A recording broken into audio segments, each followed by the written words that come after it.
Hello दोस्तों, welcome back to our YouTube channel Infonix. तो दोस्तों आज की इस वीडियो में हम बात करेंगे एमपी स्टेट फर्स्ट राउंड जो अलॉटमेंट लेटर है उसके बारे में और second round and third round के शेड्यूल के बारे में। ठीक है, तो जैसा कि आप सभी को पता है कि आज 4 अक्टूबर है और आज MP 85% and MP 15% quota BAMS, BHMS, BUMS and BNYS का अलॉटमेंट लेटर आने वाला है। ठीक है, ऐसे में बहुत सारे बच्चों का जो है वो सेकेंड राउंड पर नज़र होगी। तो इस वीडियो में हम जानने वाले हैं कि एमपी का जो सेकेंड राउंड है और थर्ड राउंड है वो कब से शुरू होगा एंड आप लोगों को उसके लिए कैसे प्रिपेयर होना है। ठीक है, तो वीडियो में आगे बढ़ने से पहले आप लोग चैनल को सब्सक्राइब कर लो ताकि आपको ऐसे ही नोटिफिकेशंस और सबसे पहले आपको अपडेट मिलती रहे। ठीक है, तो देखिए यहाँ पर हम आपको सीधे चेक करवाते हैं सेकंड एंड थर्ड राउंड का।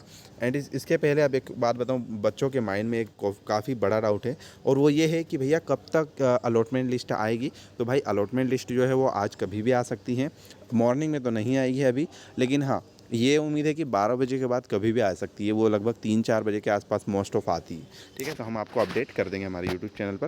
तो यहाँ पर आप देख सकते हो ऑनलाइन रजिस्ट्रेशन जो सेकेंड राउंड के लिए होंगे वो आपके जस्ट कल से शुरू हो रहा है, यानी कि 5 अक्टूबर से सेकेंड राउंड के लिए रजिस्ट्रेशन आपके शुरू हो जाएंगे। 5 तारीख से 8 तारीख तक आपके रजिस्ट्रेशन चलने वाले हैं।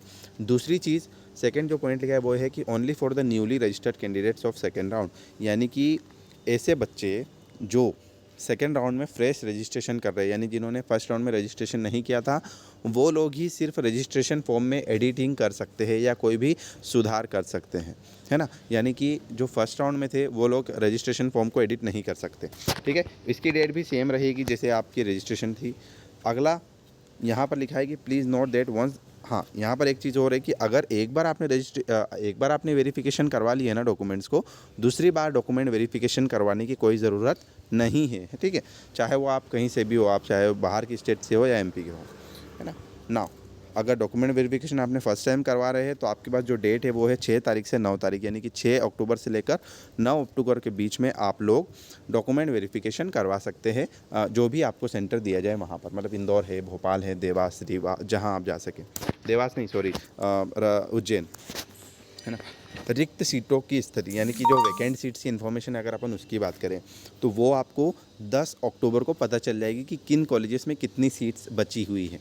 ठीक है, यहाँ पर अगली चीज़ आती है मेरिट लिस्ट, यानी कि सेकेंड राउंड की स्टूडेंट्स की मेरिट लिस्ट 10 तारीख को आएगी। उसके बाद जो चॉइस फिलिंग है, अगर मैं उसकी बात करूँ तो चॉइस फिलिंग आपकी 11 तारीख से लेकर 13 तारीख के बीच में आ जाएगी, यानी कि 11 अक्टूबर से लेकर 13 अक्टूबर के बीच में आपकी चॉइस फिलिंग और चॉइस लॉकिंग होगी, यानी कि 3 दिन का समय अपने पास वहाँ भी है ना। उसके बाद हम बात करेंगे सीट आवंटन। सबसे ज़रूरी चीज़ वही है, जो 16 अक्टूबर को आपका सीट अलॉटमेंट की प्रोसेस हो जाएगा, है ना। उसके बाद में है दोस्तों आपका, अगर आप कॉलेज में जाकर जो भी आप टेम्प्रेरी एडमिशन्स लेते हैं तो वो प्रोसेस आपकी 18 अक्टूबर से लेकर 20 अक्टूबर के बीच में होगी। ठीक है, उसके बाद अगर आप मान लीजिए कोई एडमिशन कैंसिल करवाना चाहते हैं तो आप लोग 18 तारीख से लेकर 20 तारीख तक एडमिशन भी कैंसिलेशन करवा सकते हैं।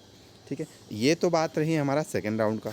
अब मैं बात करूँगा थर्ड राउंड की। तो देखो यार, थर्ड राउंड भी एकदम सेकेंड राउंड के साथ में ही चल रहा है, यानी कि जैसे ही आपके एडमिशन्स कैंसिल हो रहे हैं ना, उस दौरान ही आपका थर्ड राउंड शुरू होगा, यानी कि 18 तारीख से लेकर 20 अक्टूबर तक चलेगा। यानी कि 18 अक्टूबर से लेकर 20 अक्टूबर तक आपका रजिस्ट्रेशन होगा थर्ड राउंड के लिए, है ना। एक बार फिर कहूँ कि थर्ड राउंड में वही लोग रजिस्टर करेंगे जिन्होंने पहले रजिस्ट्रेशन नहीं करवाया है। ठीक है, बाकी आप लोग जो है ऐसे ही करवा सकते हो। ठीक है, अगली चीज़ हमारे पास की सेकेंड वही रजिस्ट्रेशन वाली चीज़ थी। उसके बाद है आपका डॉक्यूमेंट वेरिफिकेशन। अगर डॉक्यूमेंट वेरिफिकेशन अगर आपके नहीं हुए हैं अभी तक, तब तो आप जाइए, और जो नए लोग हैं उन लोगों को 19 अक्टूबर से लेकर 21 अक्टूबर तक डॉक्यूमेंट वेरीफाई करवाना है। ठीक है, अगली चीज़ आती है रिक्त सीटों की स्थिति, यानी कि कॉलेजेस में कितना वैकेंसी है ये कैसे पता चलेगा, तो 21 अक्टूबर को इसका भी अपडेट आ जाएगा।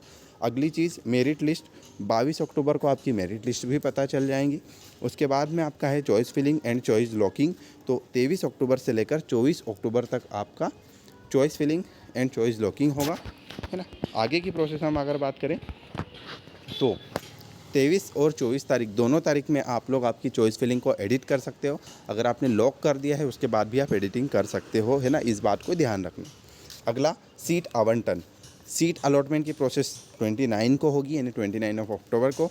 एंड कॉलेज में जाकर जो भी आपकी प्रोसेस है एडमिशन की 2 से 4 तक करवाना है आपको नवंबर की, एंड बाकी एडमिशन कैंसिल 2 से 4, यानी कि दीपावली के पहले पहले, यानी कि दीपावली वाले सीज़न में आपका थर्ड राउंड भी ख़त्म हो जाएगा, है ना। उसके बाद में हम बात करेंगे एक्स्ट्रा वैकेंसी राउंड की, तो ये हम थोड़ा समय बाद बात करेंगे, क्योंकि अभी जैसे ही थर्ड राउंड खत्म होगा, क्योंकि अभी इसकी कोई ज़रूरत नहीं है, ठीक है। सो वीडियो अगर अच्छा लगे प्लीज़ लाइक करिएगा, चैनल को ज़रूर सब्सक्राइब करना, है ना। और एक चीज़ आपके एज अ बड़ा भाई कहना चाहूँगा कि चॉइस फिलिंग जब भी आप करो, शुरुआत में ही आप लोग जब चॉइस फिलिंग करने जाए उसके पहले ही आप लोग घर से ही कॉपी पर एक प्रेफरेंस लिस्ट बना लेना, है ना। और कॉलेजेस को एकदम सारी चीज़ें जान कर ही जो है आप फील करना, क्योंकि जब आप कोई भी कॉलेज सिलेक्ट करते हो तो कन्फ्यूजन सभी को होता है ना। तो मैं आपको एक इजी चीज़ बताता हूँ जिससे आप कॉलेज कैसे सिलेक्ट करोगे, है ना। तो वो ये है कि यार सबसे पहले आपको उस कॉलेज की हिस्ट्री देखना है कि क्या यहाँ पर सारे प्रैक्टिकल्स होते हैं, क्या यहाँ पर सारी फैसिलिटीज़ है, हम जितना अमाउंट दे रहे हैं उस अकॉर्डिंग, है ना। अगर हाँ फ़ीस कम है तो हाँ ठीक है, हम थोड़ा कम फैसिलिटी के साथ भी एग्जिस्ट कर पाएंगे, बट अगर फ़ीस थोड़ी ज़्यादा है तो फिर उस अकॉर्डिंग हमें सोचना पड़ेगा, है ना। वहाँ की लोकेशन आप देखिए, वहाँ की फ़ैकल्टी का अनुभव देखिए कि वहाँ की फ़ैकल्टी को कितना एक्सपीरियंस, है ना, वहाँ की फ़ैकल्टी कैसी है, वहाँ का आसपास का माहौल कैसा है, सिटी के अंदर है या सिटी के ज़्यादा दूर तो नहीं है। तो इन सभी चीज़ों को आपको मिक्स कर कर सोचना है ना। ऐसा नहीं है कि आप बस डायरेक्ट चॉइस फिलिंग कर दें बिना कोई एनालिसिस करके या किसी के भी कहने पर, तो वो चीज़ें प्लीज़ मत करिएगा। अगर आपको कोई दिक्कत आ रही है तो आप ज़रूर कमेंट में बताएं, हम पूरी कोशिश करेंगे कि आपको जितनी हेल्प